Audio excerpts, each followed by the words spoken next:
Yo, yo, look who's here, making noise again. Pierce just dropped in, go tell your friends. Back in the zone, back on the grind. You feel that buzz, yes, Pierce time. No repeats, no reruns, this is brand new. He's not just back, he's breaking through. Guess who's back? Back again. Pierce is back, tell a friend. Guess who's back? Guess who's back? Guess who's back? Guess who's back?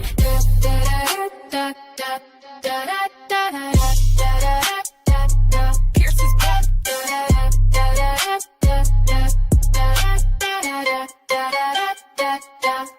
Pierce is back.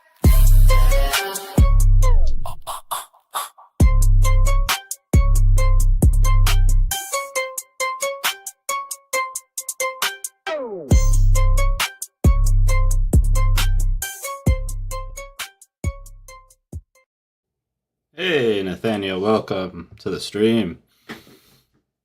Hey, that Would was a you, catchy song. That was, you like it? yeah, I thought Yeah, that was very juxtaposed to your general demeanor.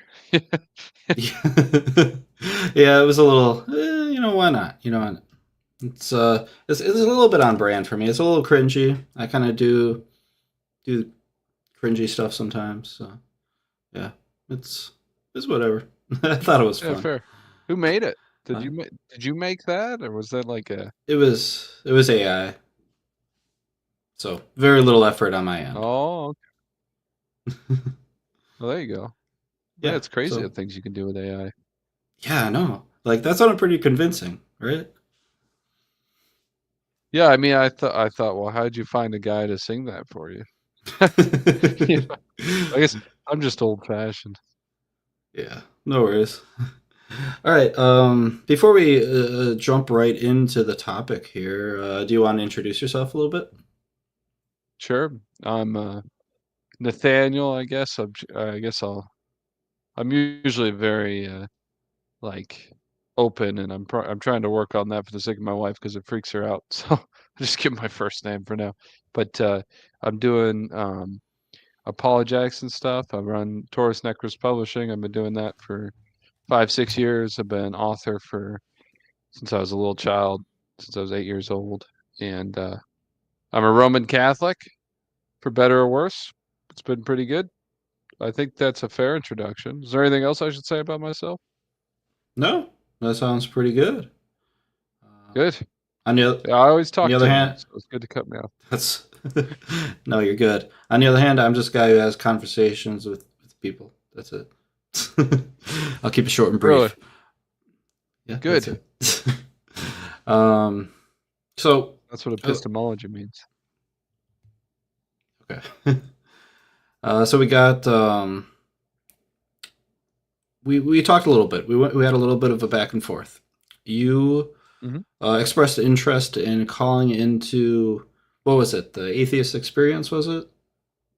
Or was Yeah, it a whichever different one one? I can Okay. manage.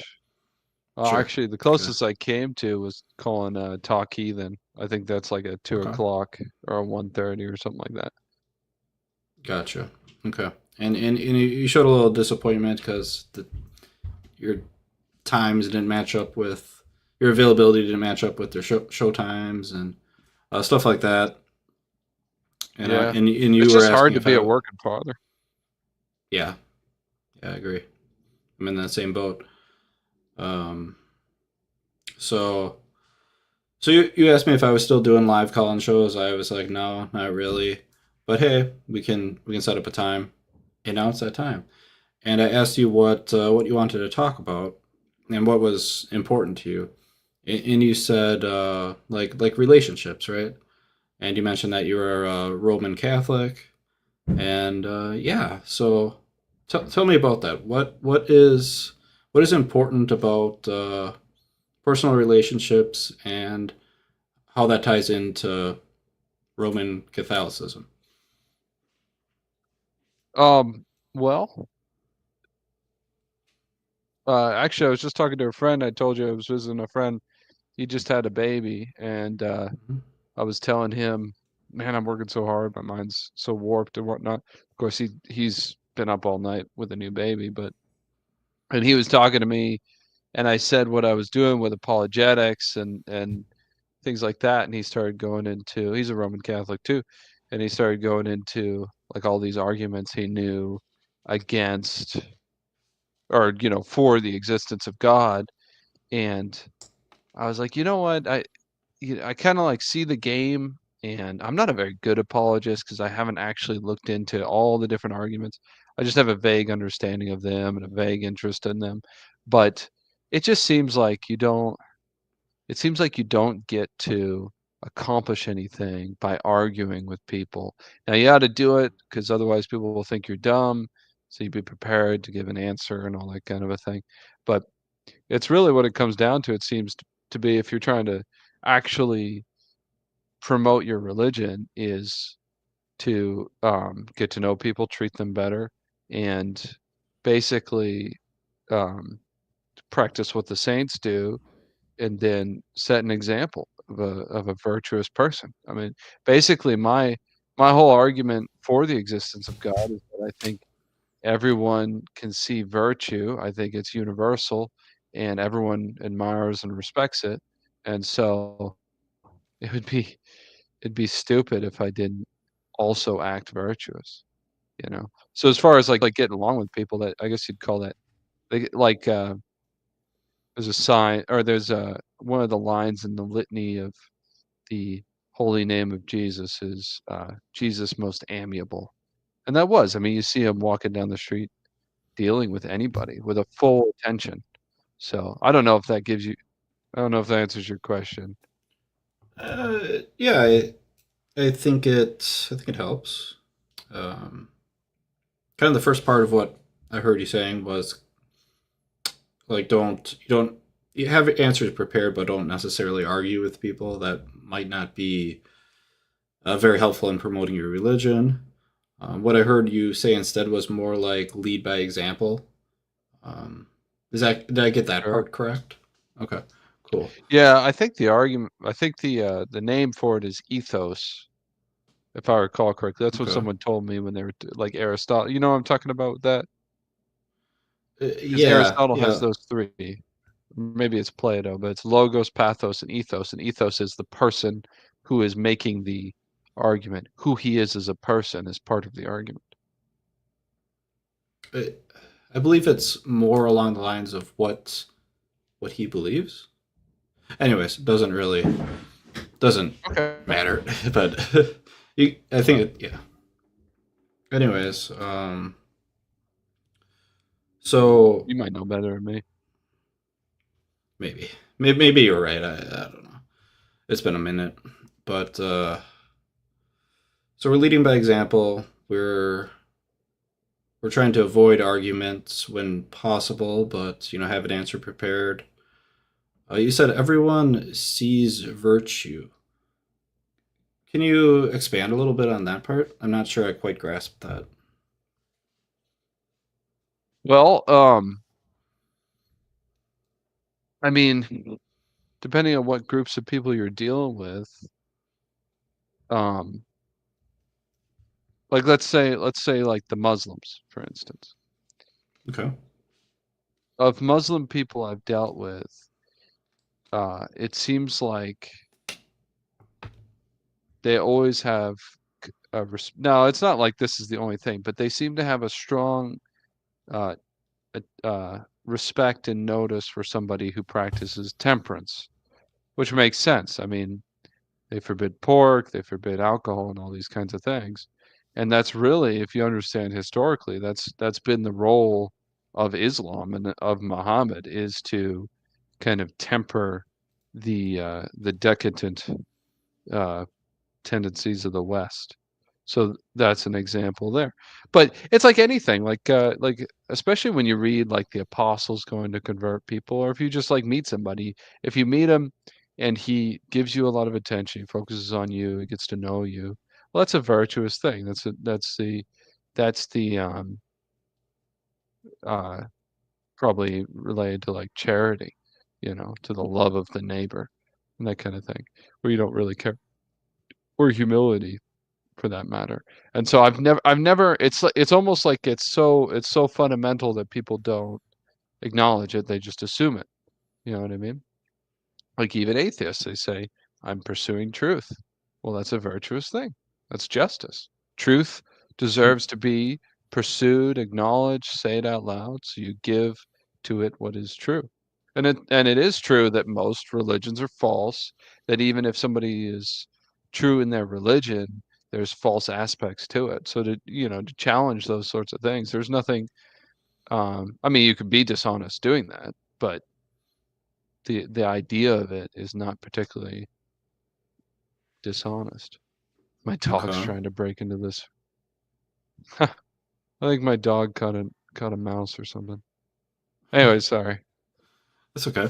Uh, I feel like we're I feel like it's not really what you wanted to talk about though. Like when you said personal relations, it's probably my fault for talking about what I am thinking about. Um, I I mean, I want to talk about what's important to you. If personal relationships are something that's important, we can talk about that. If whatever we're talking about now is more important, really either way is fine by me. I just well, what's your background? Sure. I was just talking about what I was doing, so go ahead. I was born to a single parent mother, and Okay. technically she was Roman Catholic, right? Um, wasn't a big deal though. Like religion wasn't very important, right? And I never really, I never really did it. Um, like it wasn't like we went to church a couple times a year or something, and Right. Sure. Well, like I don't if know. she I was a just single parent, I imagine she had a lot of things that she had to worry about. yeah, yeah, and that just wasn't really one of them. So I just never really ended up believing. You know what I mean? How did she get through that? Is she like did she work? Did she have relatives to Yeah, yeah. watch you guys? Were My you the only grandparents, and I was the only nice? child. Yeah, Okay. I guess that makes it a little bit easier. So she worked and then you were with your grandparents and whatnot. yeah, So that's the thing is exactly. I was thinking about that. It's just hard to like it's hard for me to go to church every week and it's really like a drain. And most of the time we have a legitimate excuse where we wouldn't really have to go to church. And then we go and we have children and stuff and it's kind of a big burden, you know what I mean? Yeah, Which it shouldn't be. I mean, society should be structured in such a way that a guy could go a nearby place on the weekend without it being this huge battle. That's what I'm always yeah. Like between having to work, having to raise the child, having to sleep, you know, right. yeah, it gets to be a lot. Totally, Right. I hear you. Because you said you have kids now too. Yep, I have one child. Congratulations. Thank you. That's good. It's hard to do it. It's really hard to do it. It is. It is hard. Um, Is there something about you, and I assume your wife has the same religion? Is there mhm. something about being a Catholic that helps you with that at all, or is it really a non something that doesn't really impact it too much? Well, I mean, it's one of the most disappointing things about being Catholic is that, I mean, yeah, I mean, the biggest thing is I've got all this tradition. It was very frustrating. Before I was Catholic, I was a Protestant. And before I was Protestant, I was agnostic. Before I was agnostic, I was atheistic. So my dad gave me Nietzsche when I was like 15, or no, like 13. So in all of those traditions, it was very frustrating to figure out how to live my life. It was always an open question. And at least with if you kind of find the true tradition of the church, which is not so easy. A lot of Catholics have no idea what it is. But if you do, then it's very simple. You know, you can see how you should live. It's not that complicated, which is good. But what's disappointing is, in America, the Catholic Church is in a very specific place, and I just wrote an article about this. But in America, this country, because you're probably an American. You look Yes. like one. Good. Here we are. We're in this hellhole together, me and We you, are. man. Yeah. And it's just the shining city on the hill or whatever they call it. It's just a great center of absolute, just skin deep. Like our culture is advertisements and McDonald's French fries. It's like fake food, fake images, like as a Catholic, like I've got a crucifix back there. A lot of my friends that saw me convert are really uptight about that. But then, you've got like MAGA written all over you, or you've got, um, you know, like an iPhone, Apple. You've got all these images that are basically arbitrary and meaningless that people build their whole lives around, which is more, that might be off topic, but if you could see kind of the contradiction there. And then, No. and also, like if a guy, like there's a good friend of mine who, um, people I know are kind of like upset with him and say he's in a cult because he's in a very particular Christian group that's a Hmm. little bit insulated.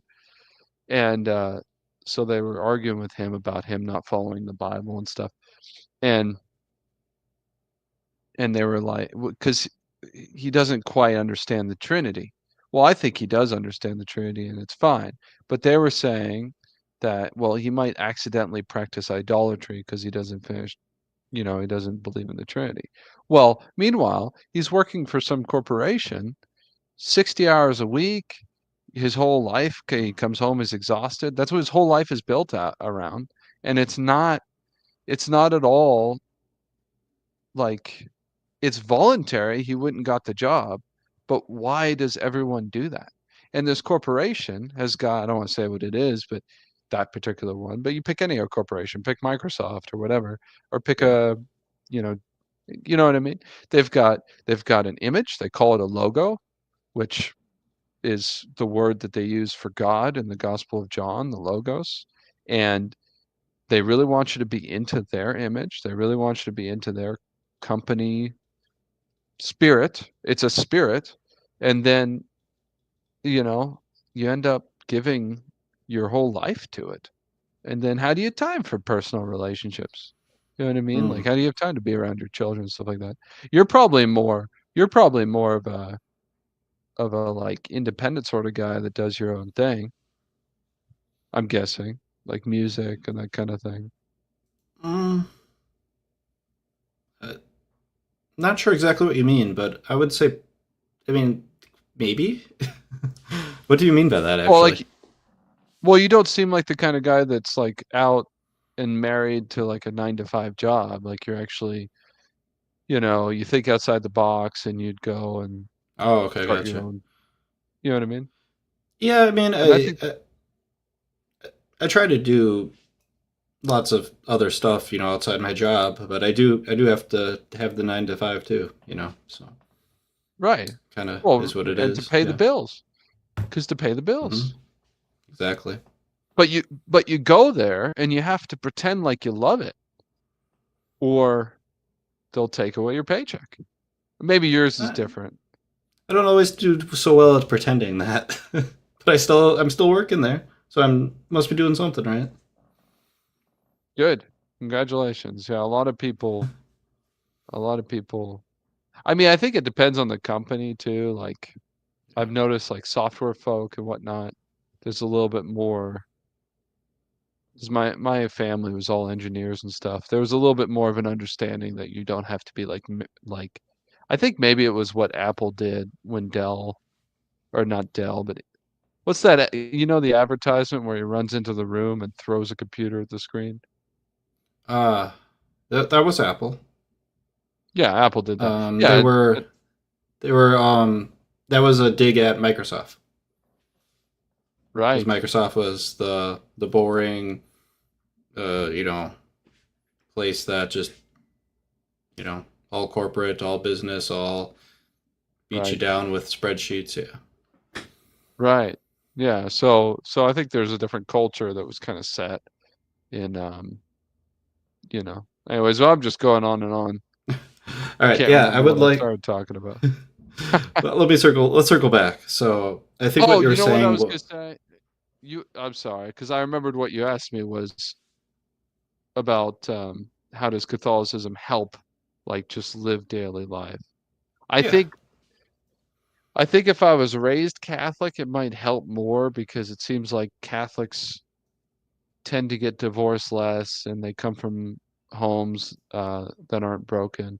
But I wasn't. I was raised in a broken home, and I had a stepdad at 10 years old that taught me how to start a business. Um, and that's not something that makes you like super popular. People basically think you're a little crazy and dangerous when you don't just like go get a job and go to college. But Catholics, they seem to, I think they have a lot of money because like the generational consistency and stability is there where they teach their sons and they get them set up for college. Now, I don't think that's going to last another generation though. hmm. So what's been Because of the. disappointing is because of the just the way the world's going. I mean, everyone Yeah, okay. knows. I mean, it's ridiculous how expensive things are. I mean, but that's that's how the system works. It just gets, they borrow from the next generation. So the next generation has higher inflation, higher interest rates, all these sorts of things. But so what's been disappointing about Catholics is they have this mentality that, well, if you just work really hard and because we're in America, you'll do fine. Well, meanwhile, I was just saw a family today where her husband lost his job because of a neurological condition where he can't do the job anymore. Well, immediately now she's got to go back to work. They've got four little boys, and the whole family's thrown through a tiffy because he can't do that job anymore. You know, and so, um, but I don't know. Some people say some people amongst Catholics seem to think that there's this like independence that you should hold on to and not take care of each other and work together. And I think it's Hmm. basically because of American conservatism. I think that's where that comes from. So Yeah, a as you were lot of scattered describing that, thoughts. I kept on thinking like, are you describing a conservative mindset? Because that's exactly where it kind of went for me. Um, Yeah, so it almost that like is what I'm doing. it sounds like you're saying that this is actually a disadvantage. At least that's kind of how you described it. Well, so um, we were talking about personal relationships. So Hmm. what's what I mean to say is that um, because I've become Catholic, but I don't fit into uh, that kind of. I've had Oh, okay. Catholic groups. Yeah, so it's not been. So I've had some falling outs with Catholic groups in the past. I mean, literally, just because they found out that I come from a a rough background, they just Hmm. couldn't even comprehend it. You know what I mean? Really? Wow, Yeah, that's yeah. wild. That's It's sad. Yeah. yeah, I don't get So and that. Like, just because you're a background, they will like kind of ostracize you in a way. Is that kind of what happened? I mean, I'm still rough. I'm still rough around the edges. So maybe they've got a point. Maybe I'm not somebody that they should keep around. I don't know. But here I am with you, and yeah, Seem now all you right get to to know me. a Catholic. Oh, thank you. Well, if I was just getting along with the Catholics, I could just hide out on my mountain. But because I don't just get along with Catholics, I'm out dealing with all kinds of people. You know what I mean? And that's Yeah. probably how God wants it, and that's fine. Okay. So, Do you think maybe from like for you, not necessarily for any other Catholic, do you think mhm. that your religion has had positive impact on your personal relationships? Yeah, um, well, being Catholic, I got married. I was able to have children. I was able to understand my role in society. I was able to understand my role in the locality, all the different dynamics, fatherhood, motherhood, those kinds of things. So I think, Yeah. like before I was Catholic, there was nobody that could explain to me why I should treat any man with deference. There was nobody. I thought everybody was equal. And so now that I'm Catholic, I can actually show respect to my elders, for instance, and I know why. You know what I mean? Mm. I understand those things. So that part of it makes a big difference. You know what I mean? Like you're here, Okay. you've done this before, you have more experience, you're smarter and wiser than me. Well, I could show respect for you. I don't have to sit here and like pretend like I know what I'm doing, you know? So that's very helpful. Mm. And that's because of principles that I've learned, basically because of the Catholic wealth of literature and knowledge and moral commentary and political philosophy, all that kind of stuff. Yeah, that's fair. I think you very well could, learn those types of things um, from that religion or even other religions, possibly. Um, hmm. Sure. Would there be ways to learn those things without religion? Like you said, you were an atheist at one point. Would it have been possible to learn those things as an atheist? Oh yeah, it seems like you it seems like you essentially have to argue it out, um, which takes a really long time. I Hmm. mean, and you make enemies doing it. Um, Hmm. I mean, Okay. that's basically what America was founded on, was this model of debating in the public sphere and arguing, which, ends up you, Alexis de Tocqueville kind of described the two different. He said, you go to a monarchical Catholic country, and everybody, you could say positively, everybody is calm. They all know their place. Negatively, you could say everybody's a little depressed. Nobody has exceptional hope or anything like that. But if you go to America, well, you could say positively, everyone's excited. They all want to accomplish something. They all think they could be the next president. Yeah, even the churches, you think like I went to a non-denominational church. I was like, I saw somebody on the stage. I said, well, I could probably be a pastor. I know as a Catholic, I can't be a priest. Um,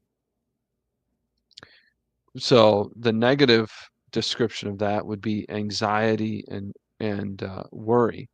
And um, So yeah, you can learn those things without being a Catholic. The problem is that those things aren't that important. It would be better to just know how to act in a very simple manner, because the most important things are not acquiring or succeeding or getting getting anything comfortable. That's not the goal of life. So those things should be very simple so that you just know what to do. So like, okay, my father's a blacksmith, I'm going to be a blacksmith. It's not complicated. So that you don't have to worry about that side of your life, and you can focus on the things that do matter, like raising your children well, um, pursuing virtue. All those things can be done under any kind of context, and it doesn't really matter what you do for work or any of these material things, which ends up being the whole obsession of America for its Hmm. whole history. And that's like I think it's from Alexis de Tocqueville too. Maybe it's like I learned Leon Bloy, and he talked about how the American meat market was invading uh, the French meat market. And it's because you know it's just there's all this ambition. They're slaughtering 10,000 pigs a day in Detroit, and they got to ship it somewhere. You know, um, and they talked about how like Americans would be they're willing to work on the Lord's Day. They only have like 3 holidays. Uh, they're willing to work just long hours like beasts, willing to take crazy risks. Like the Americans succeeded very well in shipping, in like the early 1800s because they would do these crazy risky shipping ventures just to be a little bit faster than the competition. Well, I mean, if your goal is to make money, fine. But if your goal is to live a peaceful life, cooperate with your fellow man, and be virtuous, those things are just end up being very distracting. Hmm. Very distracting. And you could see it. You could see it in the way an average man works. If you can't work on a normal job with your hands, like digging a hole or building a structure or something like that, something goes wrong and you get angry and you cuss, or you're just always like rushed and anxious and you're always making mistakes, that's just not good. It would be better to not do the job as well. Hmm. Okay. Okay. I've taken in everything that you've said, and I'm kind of Congratulate. That's quite a thing to do. I'm filtering it in through kind of my perspective, and I'm trying to understand yours Mhm. here. So what I think Right. you're saying is a certain percentage of people who are not Catholic or perhaps not religious, they might view the world a little bit differently in the sense of what might be important to them or how they're accomplishing their goals to get to where they want to be, right? One of those two things is going on, and I'm not sure exactly which. Maybe you can help me fill in those blanks. But we got this one group, and then we got the other group. Um, so the first group is like work, work, work, work, work, do whatever it takes, get more money, and hopefully that will bring happiness or something. And then we have the other group who's just wants to be virtuous, peaceful life, um, just you know kind of that kind of aspect. I don't know from my perspective. I, I don't know that I've seen a lot of people who are non-religious or non-Catholic uh, have that work, work, work, work, work um, mentality just to get money. And I don't know. I'm not. I mean, I'm sure there's people out there. There's no doubt there's a percentage of those people. Absolutely. But I see a lot of people who just want to live that virtuous life, and kind of chill back, raise kids. You hear what I'm saying? Like, what are your Yeah, thoughts on that? actually, no, I don't disagree at all. So those two groups I described, that was kind of a historical perspective. Okay. Um, I think one of the things atheists seem to understand really well is economics, which makes sense. I mean, if there's any field that exists where God is quote unquote absent, it's economics. I mean, Hmm. that's the most disastrous, inhuman part of modern society, as far as I see it. Um, so what I was talking about was a very historical perspective, and it was more of a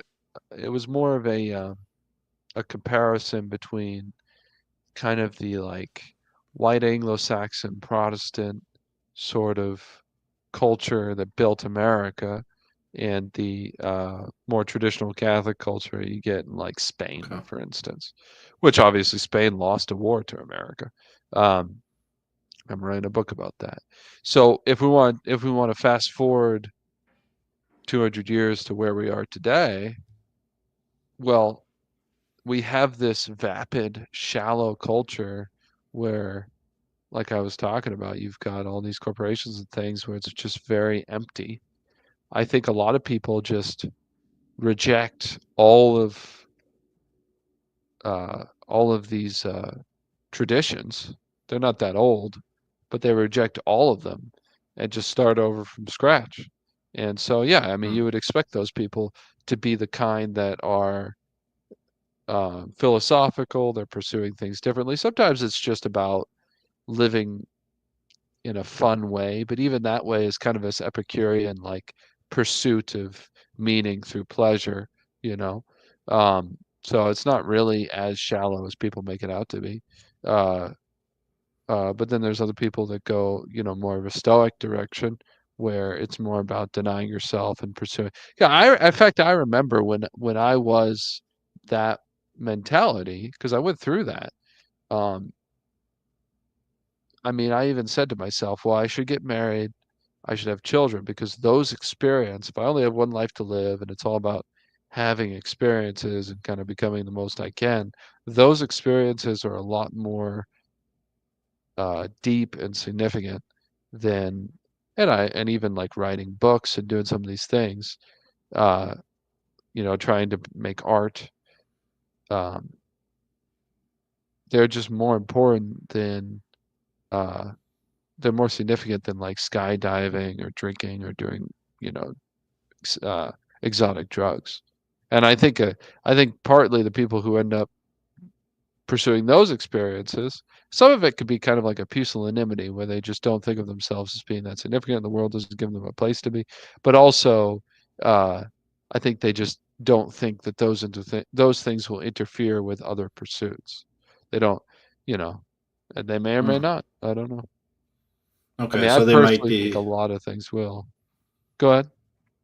So there's kind of two things going on. One might be that they're pursuing something that might not necessarily, it might be shallow. But even if they are pursuing something that's not that shallow, they might be using a poor strategy to get there.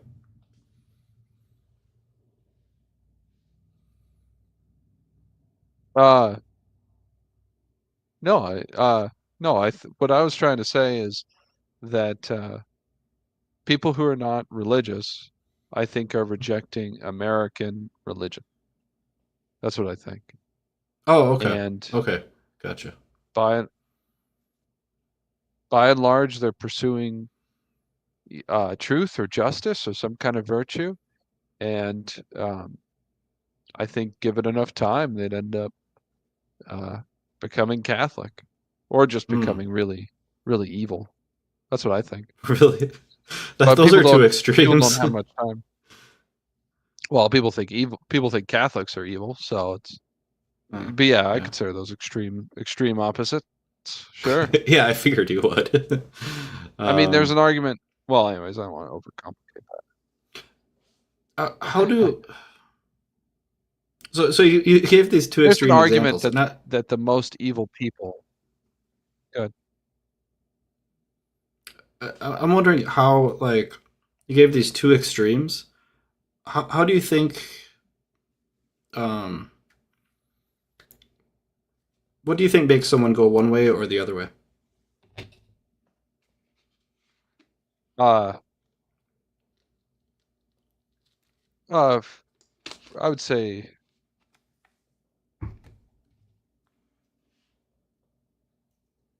it's a good question. I'd say there's probably a lot of variety to it. The simple answer would be like sin or vice versus virtue. Um, I'll give you an example. Uh, one atheist that I've enjoyed listening to kind of by accident is Mr. Alexander O'Connor. It's a well-known Mm-hmm. name. Well, if I'm taking him charitably, and I believe everything he's saying, he seems like he's really pursuing truth. Well, in his pursuit of that, he's now become a public figure.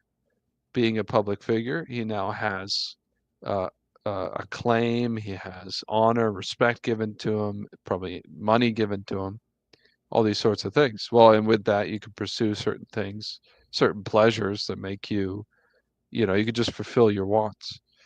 Um, well, there's plenty of people, and you can see it. In fact, I've watched it happen to people especially once they get into like a public position. I might sneeze again. I've had allergies for a while now. Basically, once they succeed, even if they're pursuing truth one way or another, once they start getting some kind of reward for it, well, then it becomes a little bit more watered down, and it's a very subtle thing, but but basically because they're satisfied with what they've acquired, they're more interested in keeping what they have. Well, and so that ends up being what we would call in Catholic morality a disordered attachment to the things of this life.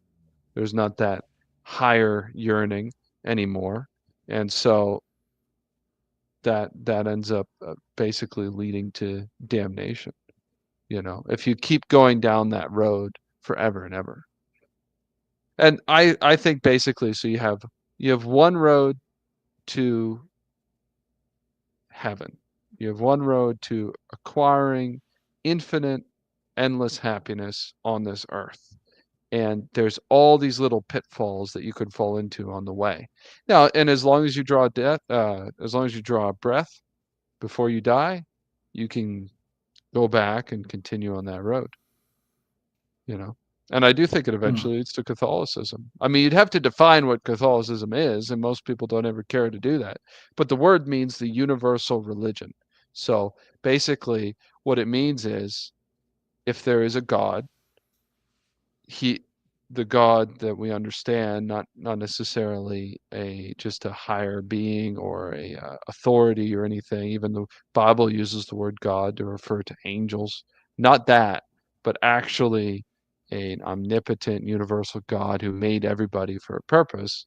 If there is one God, well, then there is a correct way to respond to him, which is actually what the word religion was defined as. It's the virtue of right worship. Worship is to give honor and respect. That's what it means in Old English. So it's basically how to respond to God, and that's what Catholicism is. It's the one way to respond to God. In Hmm. our age, which is not most of history, uh, we have a lot of very specific things that we can do. You know, and that's what people picture. They picture a priest, they picture a parish church, they picture a confessional, and all those things are very important and necessary for salvation. But we didn't always have those things. Most of history didn't have those things. Yeah, that's fair. Listening to your definition, I was just trying to hear it and try to differentiate it from other religions. And I think I could imagine a lot of other people of different religions giving almost that same definition. Sure. Yeah, I mean, um, that's basically what. I mean, it would depend on which religion you're talking about. They're all. I mean, even using the word religion that way is kind of an obfuscation. There's a really good man. I promote him to anybody. He's got a Substack. It's called Castle of Dust, and what he talks about on there is the semantic apocalypse, which might be uh, a term you've heard before. A lot of people have heard it, but it's basically the idea that because of marketing and other abnormalities in the English language, words have lost their meaning so badly that they're basically designed just to confuse each other. So we don't know what we mean when we say Christian, or we don't know. I mean, do you disagree with that? Uh, I kind of like. I think language changes over time, and we build on certain words and we develop stereotypes. And I think that those things can definitely impact the language, like water it down sometimes. Um, I think that's something that happens naturally as terms become more mainstream, used all the time. I think it's just kind of a natural evolution of language. Uh, You so I'm think not that's sure all there is? it's You don't think there's anything artificial about it? when you say artificial, do you mean kind of like intentional or mischievous? Or what do you mean Um, by that? well, it might be mischievous, sure, but intentional for sure. I mean, Okay. that's what I mean when I say marketing. I mean, like Google being a noun, or a verb, pardon me, Google being a verb, Yeah. is is is very beneficial to Google. And Amazon, for instance, everyone recognizes the name Amazon because they Yeah. spent a lot of money on marketing. In the 80s or the 70s, if you said Amazon, people thought of the rainforest. You know what I mean? Or maybe they thought of Amazonia and, large women or whatever. And so Okay. here are these new terms that are intentionally put in. That's not to say that the people who are doing that are trying to destroy our ability to communicate with each other. No, I mean, they're generally trying to make money. That's what they're trying to do. Right. They're trying to Sometimes there's make their other. brand. Yeah, yeah, exactly. Yeah. I mean, and I mean, I don't think anyone I'm trying to think of your opinions, but of course you're so kind and polite. I have no idea what your opinions are. Um, I I don't know. Ask Do you away. want to pick what's a controversial topic that you have an opinion on? It could be a non-controversial opinion. Oh gosh.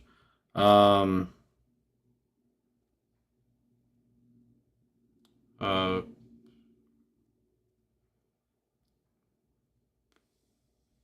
I would say that parents of baby boys should not circumcise their infants, their children. Nice.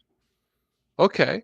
So there are some people who would include that in the definition of anti-Semitic. I mean, Hmm. maybe that's a little out there. Um, but there's an example. What in the world does anti-Semitic mean? Uh, if you break it down etymologically, it refers to Noah's son Shem, which uh, Jewish people are not descended that way. Anyways, um, so that's one example. Some people might say like, well, let me ask you, so why don't you think they should circumcise their sons? Because I actually agree with you on this position. I don't think they should either. And I think if the If church preached the way they should, people wouldn't. Go ahead. I think it's a violation of bodily autonomy. I think the infant clearly can't communicate, can't understand, therefore they can't choose. So I think they should be given the opportunity to make that decision for themselves. That's interesting. Okay. Of course, hardly anyone would make that decision. I mean, there's some record of it. Um, how would you define autonomy? Autonomy. Um, being able to make your own decisions, and specifically bodily autonomy, referring to one owns a body and Okay. not the mind. But autonomy would include mind if you're not specifically specifying body. Okay. What's a mind? Uh, Everything that occurs.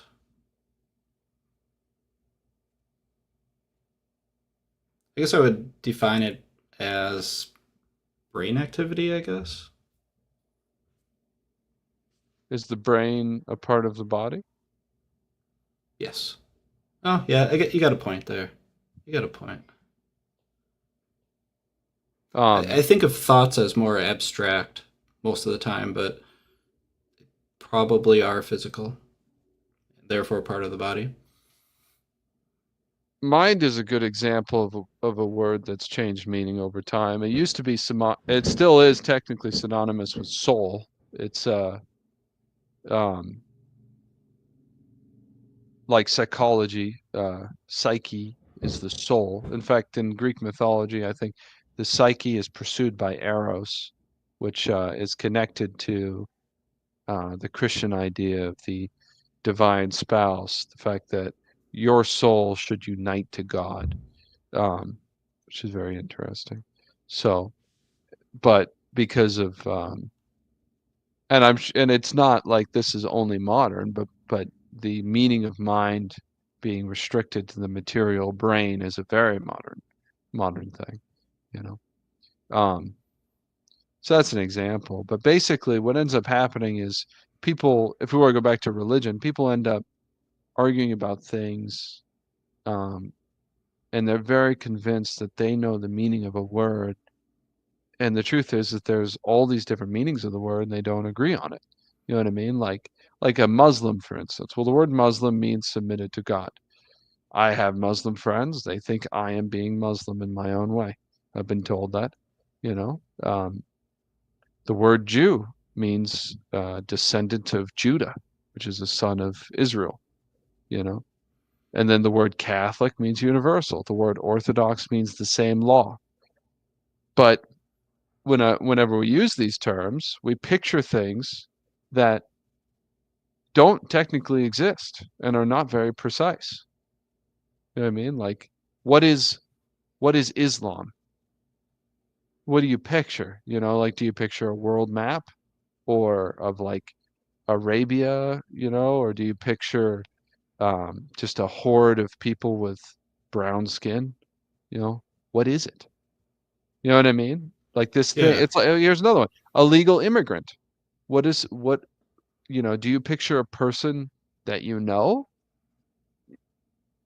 You know, or do you picture somebody you saw on TV? So, Yeah, I hear what you're saying. Like, it seems like this is a mixture of words, the meaning of words being changed to different meanings, as well as perhaps stereotypes built on top of these words, or at least stereotypes associated with these words. yeah. So, And you seem to be framing this with a very like this is something that has happened in modern history, like very recently. right. Do you think this is something that occurred a long time ago in the past as well?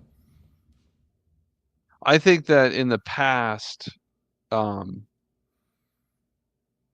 there was not this much uh, control over the language. There wasn't control over the media and stuff like that. And the cultures were a little bit more, because writing was restricted to an intelligent class of people who had Yeah. to work very hard and things like that. No, I don't think it happened in the same way in the past. I think, like they say, we live in a post-literate stage or age. But to get back to your question though, the reason why people in other religions would say the same thing I said is because all of those other religions, if you want to call it that way, are they're only perversions of the Catholic religion, and they all came from the Catholic religion, every last one of them. And I'm happy to go down the list with you. Hmm. And that's what makes it the best way. It's the pure way. Somebody asked that question. Actually, I do want to. I want to ask one question about that. You said Sure. all religions. Would that include All of Hinduism? Yes. Where's the connection? I'm Um, really curious. I mean, I'm not like super like versed in Hinduism specifically. So I would probably answer like more from my knowledge of like uh polytheistic pagan sorts of religions. But well, basically you have, so I mean, and that's, you know, I could probably look more into it. But I mean, but if you look into Hinduism, this is more hearsay than anything like that. From what I've heard, the very high up, like, devoted Hindus that really study it understand all of their various images as interpretations or manifestations of one true God.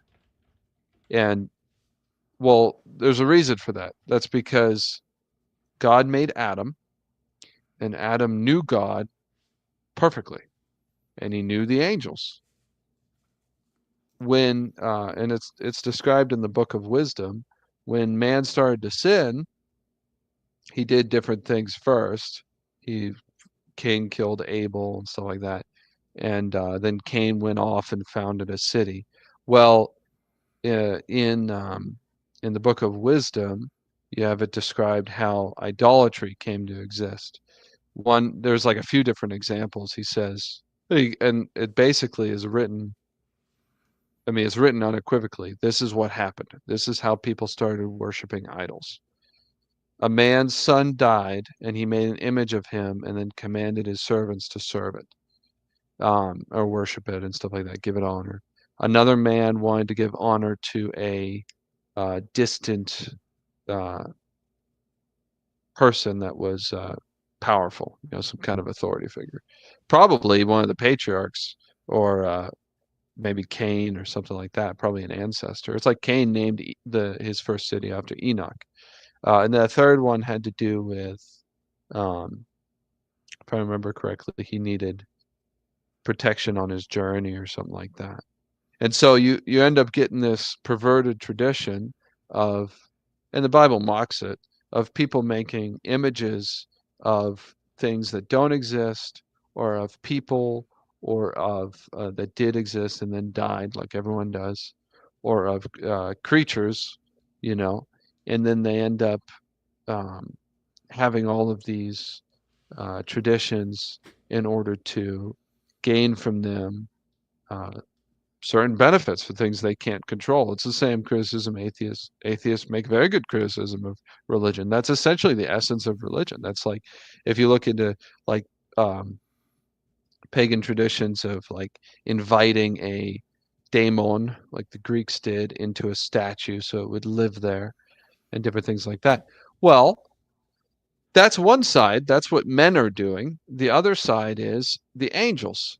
And the angels are these very powerful intelligences. They're minds that exist, that up until recently everyone accepted that there was a spiritual world with creatures that are entirely spiritual, that are more powerful than us and much more clever than us and don't die. And the ones of those who sinned want to lead men astray. And so it was not hard for them to capitalize off of this tradition of making images. And what the Book of Wisdom says is then they get into sexual perversions and watches full of madness, which is like orgies and things like that. But all these very illicit forms of worship, which you can find in the historical record. And so basically, the connection is, there's nothing wrong with making an image of, say, like your father, having like a family picture, and to even treat it with honor. But then once you start thinking that, once you start treating that as a god, then it's a little bit different. And by a god, I mean you have ritualistic practices that are disordered and unnatural. And it's even more twisted when they make images of things that really don't exist, or they symbolize nothing, which is kind of what, and it makes the idol into a mirror. It's different from a crucifix. A crucifix symbolizes Jesus Christ, a person that died on the cross. An image of a saint, which I've got all over my house, symbolizes a real person who did a real thing. We acknowledge this is the person who did that thing. Even an image of Hercules, if he was a real person who did real things, there's nothing necessarily wrong with that. Or an image of George Washington. It's a real person, did real things, you can treat it with honor. But then you attach rituals and perversions to that. And that's essentially the origins of most of your polytheistic religions. But all of those religions, which is it's a wrong way of worshiping the true God. The philosophers and whatnot in those groups end up tending towards the truth. And when they do, like St. Augustine pointed out, they're limited. It's like Plato, Socrates, Aristotle, all these guys, they could do nothing to resist the weird practices and just things where you're celebrating like gods like Zeus, who just repeatedly seduced and impregnated random women, and Kronos who ate it, Saturn who ate his own children, stuff like that. The philosophers who like really thought about justice and purity and these kinds of things, they could do nothing to oppose this this just strange practices that the demons basically put in there in order to pervert men. Okay, I got a thought experiment for you, Nathaniel. Sure. And then I probably want to wrap up the stream here. And if this Yeah. thought experiment goes well, maybe we can talk again. But I got this friend. I wanted to give you something interesting to think about. I know it's very far from something we could ever agree on, so I wanted to throw it out there because I'm Yeah. in that kind of mood. So I got this friend. His name's Alan, and Sure. he's an alien, not from Earth. He doesn't know anything about people. Doesn't know anything about people's beliefs. Okay. Sure. He comes down, lands a little flying saucer, right? And he walks up to you, and he walks up to one other person. And this other person happens to be a polytheist, believes in multiple gods. Doesn't matter which one it is, but one of them. And he hears this other guy talking, and he hears you talking. You're talking about Catholicism. This other one's talking about his polytheistic religion. And, he kind of heard you talk about some of the things you were saying about, the idolatry, and etc. And he's listening to the polytheist, and, he's talking about how, he's got these multiple gods, and if you worship anything but these gods, then perhaps that's idolatry. And Alan comes in, and he's like, you know what? This is really interesting, but I wanna know who's right. I wanna know who's got it correct. What should Alan look for? How should Alan figure that out? Well, you could do two ways. So I would hesitate. There's really three ways, but I would hesitate on the third one because it's so difficult to make it objective. But basically, it's the good, the beautiful, and the true. So beautiful would be there. I mean, the problem is like I said, there's no objectivity to it. But plenty of people will make the argument if let me show you a picture of, the Pieta, and then compare that to I don't know, an image of Dagon or something like that, or that weird Hindu woman. It's like the goddess of death who's just like covered in skulls and that kind of thing. And which one's more beautiful? Um, which one is more directly significant to the experience of mankind? So that's one Does way. the beauty relate to like it being true? You'd have to define beauty. It's that's what's troublesome about it. And I don't When like I when you said, say good. when you say I think beauty, we're do you so mean far gone from good. when you say beauty, do you mean like aesthetically pleasing, like nice to look at? Well, the reason why something's aesthetically pleasing is because it's ordered in a way that is natural and incorporates all of the parts in one synonymous whole that has a significance beyond itself. So that's what I mean. And Hmm. that's just a picture of how God works. It's the same. It's not necessarily an intelligible experience. Um, it's kind of above the intellect. The Greeks call it's a faculty of the soul above the intellect called the nous. Not necessarily, I mean, they're kind of equal. Uh, but, if you had like a Trinity, it would be the Father, Son, and Holy Ghost. It would be the Father. So it's the intellect proceeds from this faculty. So it doesn't use language. That's why it's not intelligible. So the other way, though, is the true. So you can intellectually test uh, both of these religions, which is what you'd want to do. That could take a very long time, but you could do that. And it's actually not that hard. I mean, from all the you just sit there and question people from all the now you might say, well, this person just doesn't know the truth, and you'd have to go and find another person in that. field and investigate further. So that's where it gets to be an endless task. Um, all the Hindus I've interacted with, of the people been in their houses, I've seen their idols, I've seen the orange peels, and I've seen the different practices they do. Um, it's mostly kind of innocuous. It's not a big deal, and they kind of treat it that way. There's not very, I, I mean, I met Hindus, and they just don't seem to be that excited about their religion. It's very much just a cultural thing. It's the same as like I might wear, or it's the same as like me being excited about drinking on St. Patrick's Day, because I'm Irish, Hmm. for instance. It's just not that big of a deal to them in my experience. Uh, so that's the true. The third way, which is probably the best way, it's always served me well, is the good. So you could figure out, which is the corresponds to the will, corresponds to the Holy Ghost. I think it's the fastest way to figure anything out. Um, but basically, Hmm. you'd see which person was acting more virtuously, and that would get you started at figuring out what was right and what was wrong. Okay. Okay. Alan's Which is talking to my both of argument. you.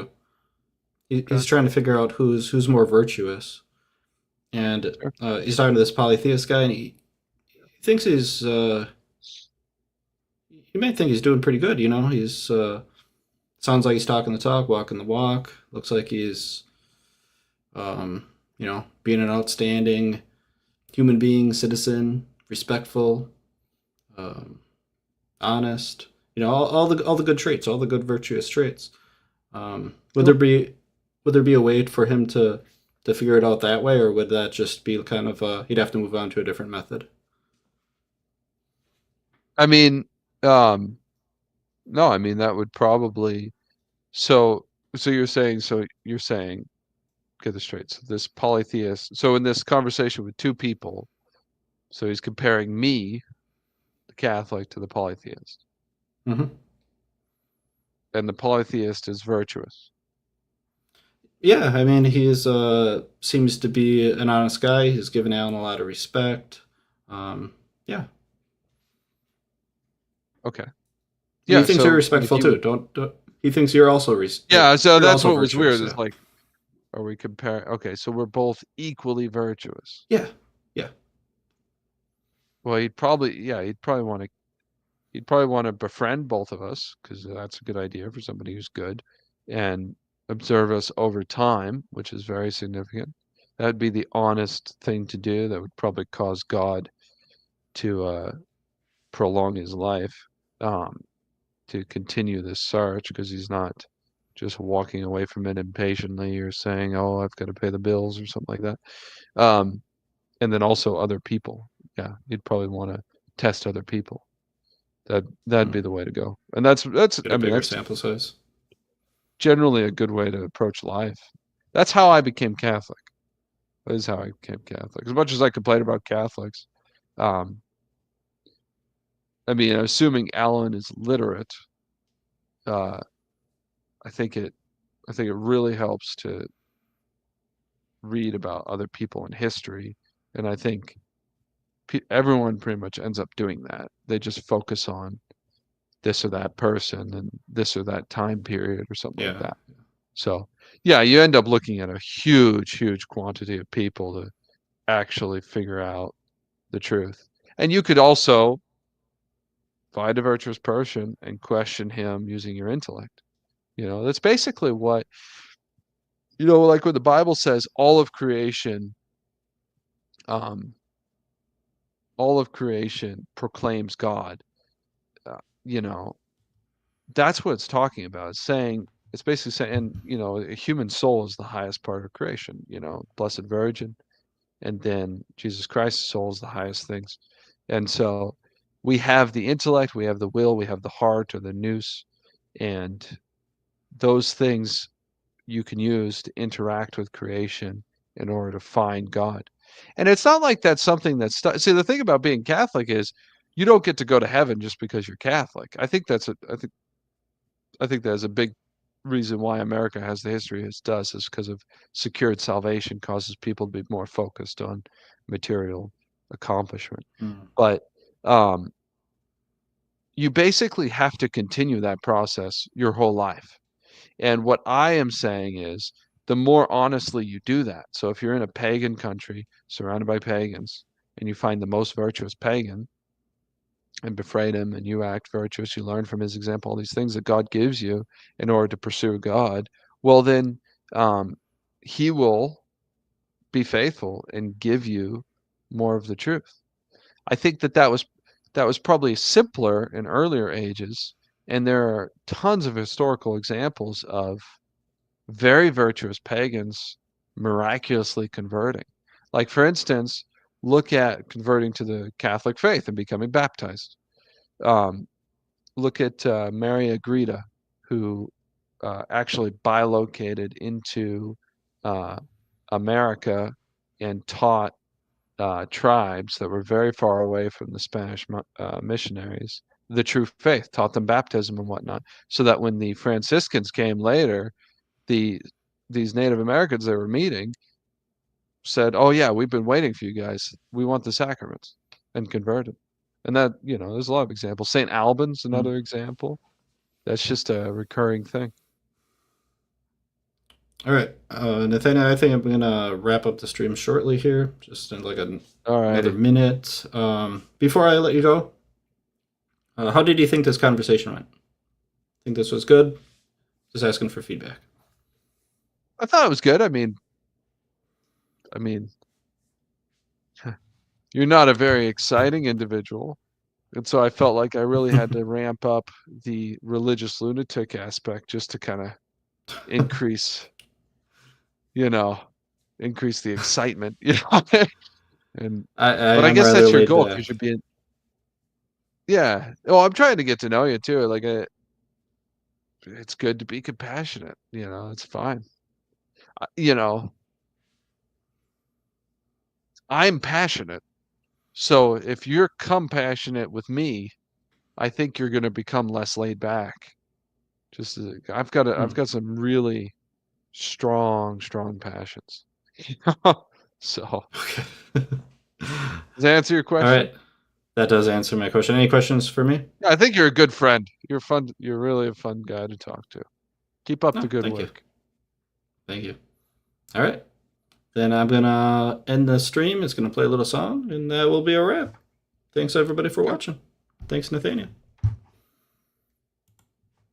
If you've watched this far, you know what to do. Don't miss what's next. The choice is on you. Stay in the loop, keep your feet in line. Hit that bell, catch me live next time. It's simple, it's quick, but it means a lot. Stay connected, see the moves I've got. No promises, no fluff, just what's real. Subscribe and the updates seal the deal.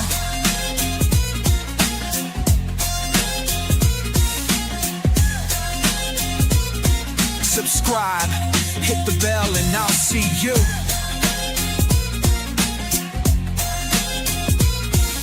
The stream's done now, but the content won't stop. So stay in the loop till I'm back at the top.